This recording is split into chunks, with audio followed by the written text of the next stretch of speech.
अस्सलामुअलैकुम वरहमतुल्लाहि वबरकातुह। नमाज जनाजा का सही और सुन्नत तरीक़ा क्या है? अक्सर लोग इसमें गलती करते हैं और एक ऐसी गलती कि 99% लोग इस मसले को नहीं जानते हैं। आज इस वीडियो में हम पूरा तरीक़ा आपको सिखा देते हैं। ध्यान से आखिर तक इस वीडियो को सुन लें, एक एक लफ्ज़ को ध्यान से सुन लें। इंशाअल्लाह कभी भी नमाज जनाजा के हवाले से आपको दिक्कत नहीं होगी।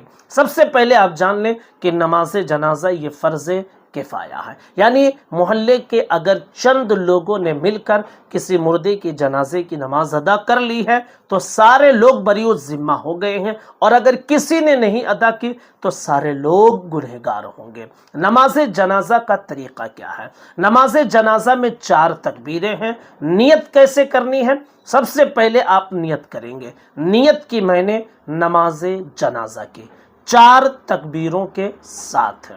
सना वास्ते अल्लाह ताला के, दुरूद वास्ते हुजूर सल्लल्लाहु ताला अलैहि वसल्लम के, दुआ वास्ते इस मैयत के, पीछे इस इमाम के, मुंह मेरा तरफ काबा शरीफ के। अल्लाहु अकबर।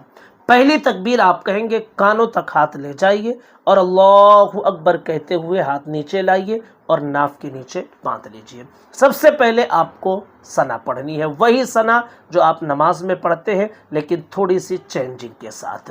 सुब्हानक अल्लाहुम्मा व बिहम्दिका व तबारकस्मुका व तआला जद्दुका व जल्ला सनाउका व ला इलाहा गैरुका।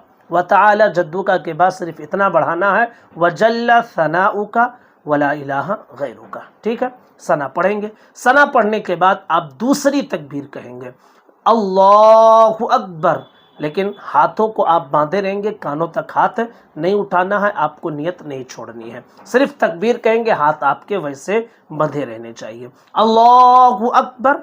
दूसरी तकबीर आपने कही। दूसरी तकबीर कहने के बाद आप दुरूद इब्राहिमी पढ़ेंगे, वो दुरूद इब्राहिमी जो नमाज में हम अत्तहियात के बाद पढ़ते हैं। दुरूद इब्राहिमी स्क्रीन पर आप देख लीजिए, इसी को दुरूद इब्राहिमी कहा जाता है।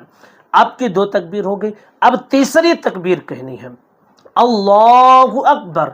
इसमें भी हाथ नहीं उठाना है, हाथ बांधे हुए रहना है। अल्लाहु अकबर कहेंगे, तीसरी तकबीर। उसके बाद में ये दुआ पढ़ेंगे, अल्लाहुम्मा ग़फ़िरली हय्यिना व मय्यितिना व शाहिदिना व गाइबिना व सगीरिना व कबीरिना व ज़करिना व उन्साना। अल्लाहुम्मा मन अह्यैतहु मिन्ना फ़अह्यिही अलल इस्लाम व मन तवफ़्फ़ैतहु मिन्ना फ़तवफ़्फ़हु अलल ईमान। ठीक है, अब आपकी ये 3 तकबीरें पूरी हो गई। चौथी तकबीर आप कहेंगे, अल्लाहु अकबर। इसमें भी हाथ बांधे ही रहना है, हाथ नहीं छोड़ना है, कानों तक हाथ नहीं उठाना है। चौथी तकबीर जैसे ही आप कहेंगे, आप अपने दोनों हाथों को तकबीर ख़त्म होने के बाद छोड़ देंगे और पहले दाहिनी तरफ सलाम फेरेंगे, फिर बाएं तरफ सलाम फेरेंगे। यहाँ पर जो गलती करते हैं वो ये कि चौथी तकबीर कहने के बाद जब सलाम फेरते हैं तो जब दाहिनी तरफ सलाम फेरते हैं तो लोग दाहिना हाथ छोड़ते हैं, और जब बाएं तरफ सलाम फेरते हैं तो बायां हाथ छोड़ते हैं। ये तरीका दुरुस्त नहीं है। जब चौथी तकबीर आपने कही है उसके बाद में आप दोनों हाथों को छोड़ दीजिए, यानी अब आपको नियत नहीं बांधे रहना है, छोड़ दीजिए और पहले दाहिनी तरफ सलाम फेरें, फिर बाईं तरफ सलाम फेरें। तो ये है नमाज जनाजा अदा करने का मुकम्मल और सही तरीक़ा।